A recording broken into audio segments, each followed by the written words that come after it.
Hi guys, welcome back. Today I will teach you how to get input from user in Python language. This is an important video, so don't miss it and watch till the end. In Python, input function is used to get input from the user.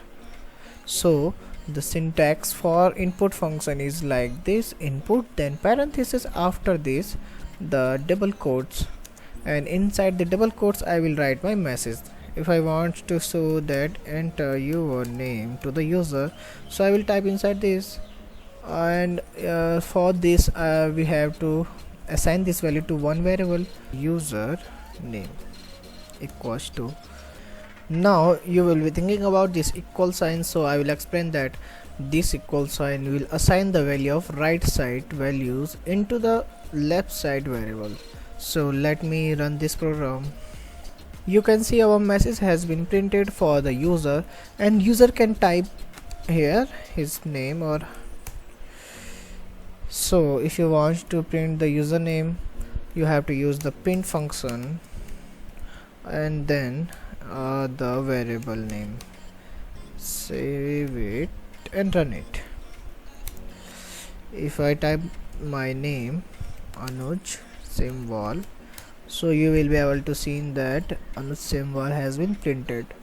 You can use here double quotes and the concatenation, and inside the double quotes you can write your what happening, your name is. Save it and run this program. Okay, so this is our output, that your name is Anuj Semwal. That this is the user input that we get from this line. And always remember that input function takes the input from the user in the form of string. For this, let me take one more example, that is our age.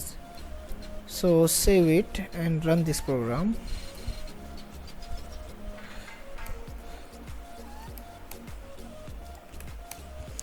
Now you will be thinking about that 23 is integer type and input function takes only the string values. So I will clear this. Let me concatenate this message with the age.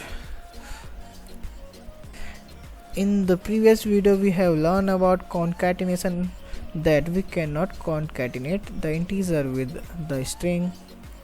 So if this is an integer, so it will give an error. Save it and run this program. So there is no error, this means they both are strings. So guys, thank you for watching the video, and do not forget to like and subscribe my channel Tech Party.